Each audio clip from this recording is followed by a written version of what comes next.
Hey there folks, Dan Fitter with Caliber Magazine doing a hopefully quick update on our new Minister of Public Safety, Dominic LeBlanc. Announced this morning as part of the cabinet shuffle, the former and still current Minister of Intergovernmental Affairs, meaning he handles the business between the federal and provincial governments, has taken on the role of the Ministry of Public Safety as well. So he's got a lot on his plate, obviously. It's not super surprising, as we discussed in yesterday's video. Marco Mendicino's replacement was likely to be either someone that knew that they would use the ministry to elevate to position, which, to be quite honest, sounds like something like the Ministry of Justice with Arif Virani, who's being brought up from the backbench effectively straight to cabinet. But that didn't happen here. We got the other category, the competent kind of minister, who we cited yesterday, Dominic LeBlanc, partly because he's been quite involved in the foreign interference file already. That's something that is within the wheelhouse of the Ministry of Public Safety on a day-to-day basis. But for the past month or so, he's been tasked by Justin Trudeau to basically prepare the necessary materials that would go into an inquiry. So format, experts that they would consult, and people to testify and whatnot. He's been tasked with doing that for the last month. And even prior to that, he was already quite invested in the foreign interference discussion. His history goes back much farther. He's a very long-time MP. He was first elected in 2000, but his political history goes back even farther. He actually babysat Justin Trudeau, believe it or not, for Pierre Trudeau. He was a special advisor to Jean Chretien, and he's a very accomplished, very well-trained lawyer, having attended numerous great schools all the way up to Harvard Law. So he's an incredibly competent and smart individual who has a very long track record in every ministry, from fisheries on to, like we said now, intergovernmental affairs, of generally getting things done. Now, what that means for gun owners, that he'll probably get things done. Now, in his history, there's not a lot of conviction on the gun file. I did go through his record in the House, the Hansard, and he doesn't speak much on guns. In fact, most of his comments stem from 2009, when he was rising in opposition to Harper's efforts to dismantle the long gun registry. And having gone through a lot of those comments that he made at the time, they're not full-throated defenses of the long gun registry. They're not very enthusiastic. They're your standard MP doing their job in the House for their party. So it doesn't seem like he has a ton of enthusiasm either way with regards to firearms. Obviously, he does hail from a riding in Quebec that firearms may not be an issue that hurts him if he was to crack down on. But nonetheless, there's not a lot of enthusiasm in his history as compared to, for example, Bill Blair, who there was an acrimonious relationship almost from the start.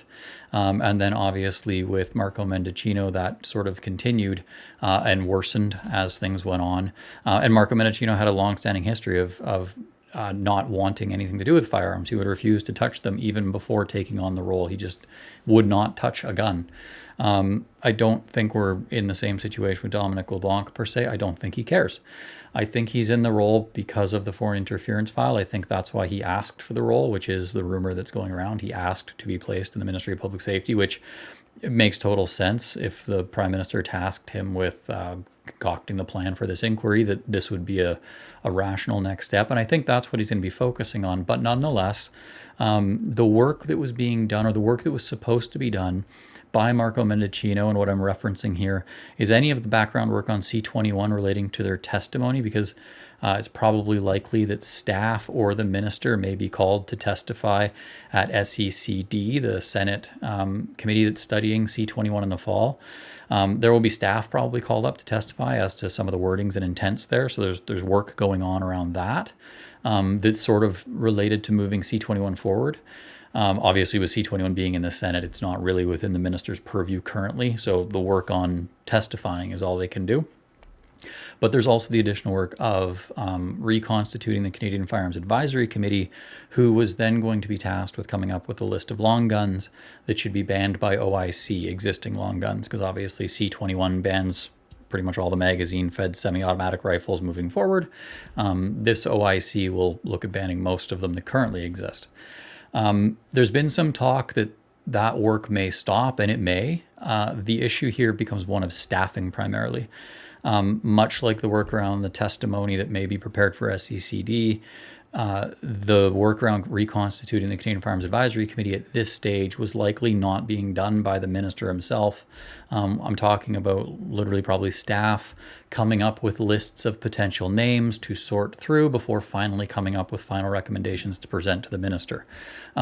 Because these responsibilities have probably been assigned to people in the ministry's office, it seems unlikely that those would stop, because as far as the public servants working in the office are concerned, they have a new boss, but their job remains the same. Now, that may change because on cabinet shuffles, you do see staffing changes. It's not uncommon. They're not publicized, however, and it can be very difficult to sort of suss out who goes where. So that opportunity, if they do start changing and new staff come in, we may see the minister be advised, and we'll see this in his mandate letter when the Prime Minister drafts the minister's letters. We'll see how much he emphasizes moving forward on this stuff probably. But we may see a situation where they say, no, continue to push forward all these things. I don't think we'll see new things come out per se. They got a lot on their plate right now. But I think the existing stuff will probably say, yeah, we'll maintain these responsibilities. But they'll probably focus on the inquiry, or they may say, you know what, like, we're just going to get C21 through. We're not going to worry about CFAC, and they roll that into their next election promise, which brings us to the next subject of, is there an election coming, and what does this mean for gun owners eventually? Tough to say, to be quite honest. I did get a reply from Elections Canada. The previous two elections, 2019 and 2021, the materials that they are ordering currently for the 45th election, they ordered roughly just under a year, just over a year before the 2019 and 2021 elections. So if that pattern holds true, that would put the next election in fall of 2024. But that said, there's a lot of questions around some of the other appointments in this cabinet, Bill Blair and Defence, for example. And there's some rumors of fractures within the Liberal Party due to some Liberal, more senior Liberal caucus members kind of being stepped over by some of the newer cabinet members. And other cabinet members, some conjecture about potentially some cabinet members being frustrated by the moves that they've made, referencing people like Anita Anand, who went from incredibly high profile positions as the Minister of Defense, shaking hands with Joe Biden, traveling the world and being very prominent, to Treasury Board, where you never leave Ottawa and you basically only ever interface with government. So a lot can happen in the next few months, and especially, Justin Trudeau was also non-committal in the press conference today about maintaining this deal with the NDP through 2025. He was directly asked, will you commit with this new cabinet to maintaining this as the government through the end of the mandate with the provided by the confidence and supply agreement? He gave a very long answer that didn't answer the question. So a lot of people are inferring from that he may pull the pin early. And of course, there's always the wild card. The NDP may decide at some point that this is in their best interests to bring them down, and maybe that's right after this cabinet comes back. Who knows? It's going to be very interesting to see what happens, especially as we get closer to the fall. And like I said, the next big news will probably be when the minister's mandates letters come out. That's where Justin Trudeau, effectively as the Prime Minister, delivers the mandate to his ministers. And that usually indicates priorities and next steps.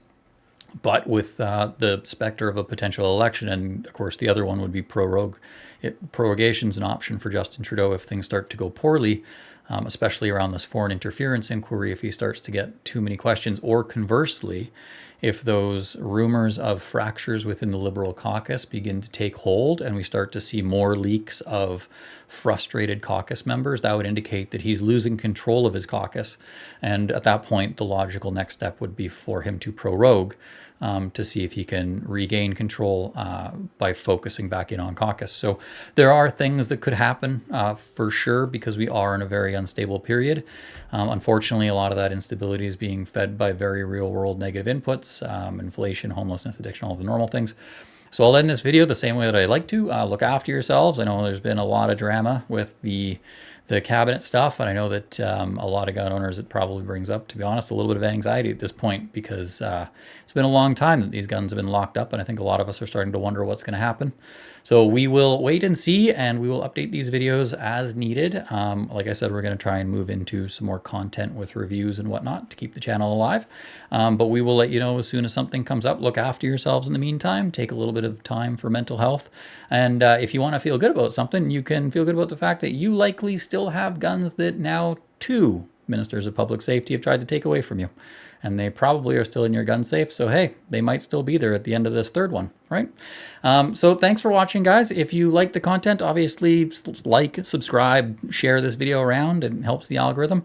If you want to support what we're actually doing in real monetary terms, calibermag.ca/subscribe, and you can buy yourself a whole subscription to the magazine, where we'll send 6 issues of the magazine to your door. If you subscribe now, you'll actually get a few more than 6, because we have a little bit of a weird publishing schedule right now. So head on over there. Thanks for watching. It's been a real pleasure keeping up with this stuff. We'll let you know if something new comes out. Look after yourselves and have yourselves a great day. Thanks, guys.